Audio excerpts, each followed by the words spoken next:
everyone, it's Max, and today I'm here with my November TBR. Now, I have come up with an idea for a TBR game. I'm very excited, and I have called it TBR Cards. Now, I am sure that other people have had an idea similar to this, but I'm not linking anyone as my inspiration because while people have probably done it before, I just came up with it as well on my own. And that is that I'm going to use a deck of cards, and each card corresponds with a different prompt. Each suit is a different genre. So hearts is fantasy, diamonds is sci-fi, clubs is fiction, and then spades is for historical / non-fiction. So on every round, I'm going to shuffle all of the cards and draw the top one.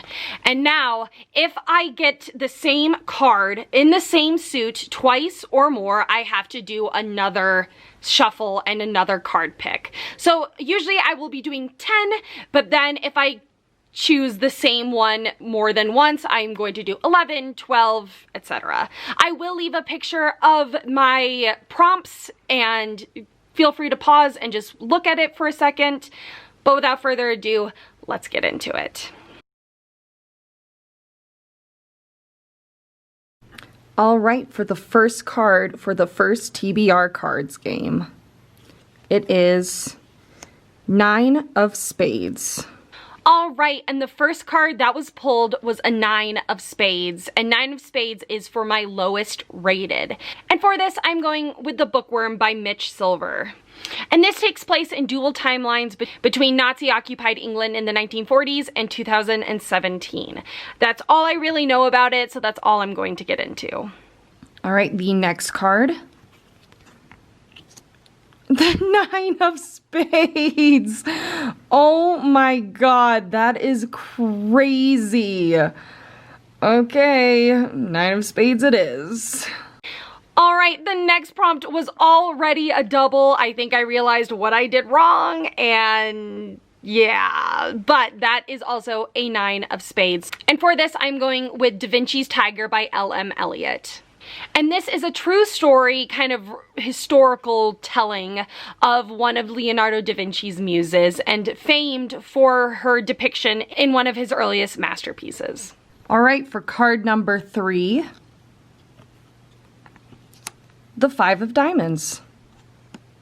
All right, the next one is 5 of Diamonds, which is an arc of a sci-fi, and I went with Dryad Volume 1. Now, this is going to be a graphic novel series by the creator of Rat Queens, and all I know is that it is about this couple who lives on this planet, and they do something that has kind of like a corporation, kind of like Amazon, if Amazon took over the world, like following after them as they go through different planets.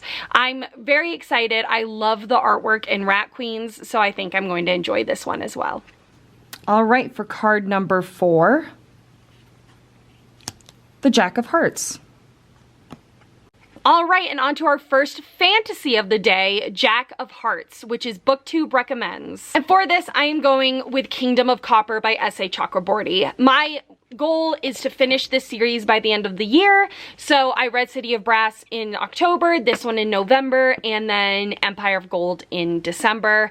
This is the sequel, and this is a series about a girl who accidentally summons a djinn in ancient Egypt, and she finds out she is the daughter of a clan of healers who have thought to have been eradicated. So she's taken to this magical city to kind of start her life, basically. And our other point of view is the prince of said city.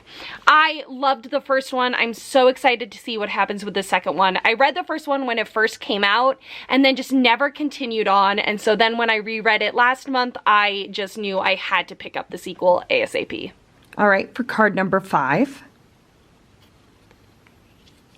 the 2 of Hearts. The next card was 2 of Hearts, which is Read a New Release. And for this, I'm going with A Deadly Education by Naomi Novik. I am so excited to pick this up. I love Naomi Novik's books, and I'm just so pumped. This is a dark academia about this school that takes on magic users, but they don't have any teachers. And so they are like left to create alliances and groups, and then their final examination is to fight these demons, and only like some very small percentage lives. And our main character is kind of a loner. She's a scholarship student, so she doesn't have like the wealth and connections that other kids have to like create alliances. But when like the golden boy of the school takes an interest in her, everyone wants to be in her alliance. And I have just heard amazing things about this. I'm so excited to pick it up, and I can't wait to read it. Card number 6. The 7 of Clubs. All right, the next card was a 7 of Clubs, which is to read a hard-hitting novel. And for this, I'm going with The Storm Before the Storm by Mike Duncan. And the tagline is the beginning of the end of the Roman Republic. This is like so far from what I usually read. This is kind of substituting like my Alison Weir book a month. When I said Alison Weir book a month, I kind of just meant like a historical book. And most of the times that was going to be Alison Weir. But this month, I decided for my only audiobook on my TBR to go with The Storm Before the Storm. This has been a book that I have wanted to read for quite some time, and then I got the audiobook and I have just had it, and I've just been waiting for the right moment to read it, and I think this is the time. It is a non-fictional telling of like what caused the Roman Republic to fail. Card number 7. The Queen of Diamonds. All right, and the next card was the Queen of Diamonds, which is, again, BookTube recommends. And I am kind of bending the rules, but you know what? They're my own rules, so whatever. And I am going with a fantasy that kind of feels like a sci-fi, and I'm going with Oathbringer by Brandon Sanderson. Yes, I have read this before, so it's not like I didn't get the recommendation from BookTube, but I did get Brandon Sanderson from BookTube, and BookTube loves this series. I'm one of them. I absolutely adore the Stormlight Archives, and Rhythm of War is coming out at the end of November, so I wanted to finish my reread before starting that, and so I'm going with the 3rd book, and I am so excited. Oh my gosh, I'm so excited for Rhythm of War. Oathbringer was my least favorite in the series so far, but I still loved it. I still gave it a 5 out of 5 stars. I just remember not loving it quite as much as the other two. This is a huge epic fantasy series that the first book follows 4 main characters. One is a slave who was a soldier slash healer.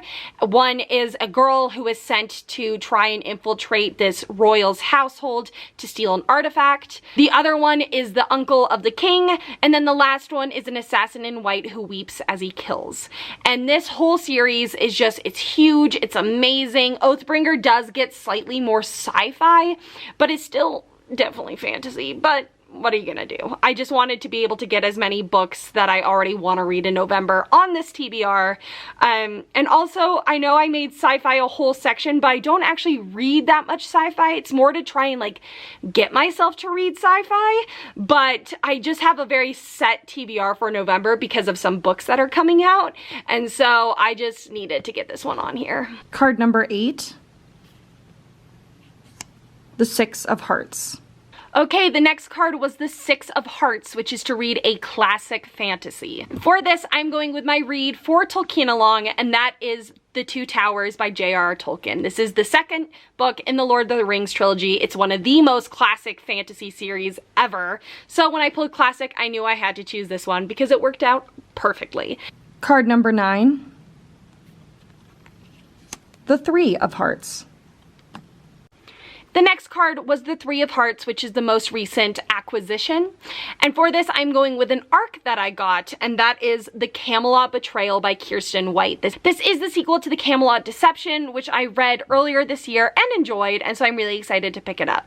The Camelot Deception is a retelling of the Arthurian legend, where Guinevere is actually dead, and Merlin makes a person out of like just like air. I can't remember what he makes her out of, but she's not like a real person, and he puts her in to pretend to be Guinevere. And I really enjoyed the first one. It's fast-paced. I'm really excited to pick up the sequel, which comes out I believe in December, but I'm reading it this month. All right, what is hopefully our second to last card, card number 10. The Ace of Clubs. All right, then the second to last card is Ace of Clubs, and this is to read a newly released book. And I am again going with an arc that comes out in November, and that is All I Want for Christmas by Wendy Logia. This is kind of just a fun Christmas rom-com about a girl who has everything she could want for the season except love, and she gets it. I think this is just gonna be fun, quirky, cute rom-com novel, and it's perfect for when you're in a slump, like I am. All right, and then our last card, card number 11, is the Ace of Diamonds. All right, everyone, and the last prompt I have is Ace of Diamonds, which is, again, to read a new release. And again, I'm kind of bending the rules with sci-fi, but this book was definitely, the book that this is based on definitely has sci-fi elements, and that is Over the Woodward Wall by A. Deborah Baker. This is connected to Middle Game by Seanan McGuire, which is definitely sci-fi-y. And that has a whole synopsis on its own that takes a long time to go over, but this is about two friends who accidentally go to a different world when they go over a woodward wall, and they're very different. One is very logic based, one is very like literature based and words, and they want different things. One person wants to stay, one person wants to go home, and it's very short, so I think I'm gonna fly through it. I'm so excited to read this. Middle Game has been one of my favorite books of the year, and I was so excited when I realized this was coming out. I didn't realize it was, and I kept being, man, I wish that this, because this is kind of the base for all of the philosophy in Middle Game, and I was like, man, I wish that book was out, and I saw this all over NetGalley for like a month, and then finally I realized, oh my god, this is the book. And so I tried to apply for an ARC, but obviously I didn't get it because it'd been out for a while in NetGalley, but I am so excited to finally have it and to be able to read it this month. All right, and then I do have a couple more books that I want to read this month, so let's just get into them. The first one is my Tamora Pierce book of the month, and that is Squire, which is the third book in the Protector of the Small quartet. This is about the first Lady Knight since Alana, and this is just, I have enjoyed the series so far. The first book I gave a 5 out of 5 stars. The second book I gave a 4, but I am really hoping to enjoy this as she grows up and as the series goes on. Right, and then the last book is just because my best friend sent me some books so I could read them, and this is the last one that I have before I'm gonna send them back, plus a couple books that I've read, and that is The Princess Will Save You by Sarah Henning. This is a Princess Bride retelling where Buttercup is a princess and the love of her life is kidnapped to try and like make her marry a different guy, but so that her love isn't killed. I'm really excited to pick this up. I think it's gonna be a fun ride. Sarah Henning wrote The Sea Witch, which I actually never finished. I wasn't the biggest fan of it, but I am hoping to really enjoy this one. All right, everyone, thank you so much for watching, and check out my vlogs to see how I feel about all of these, and I will see you soon with another video. Bye!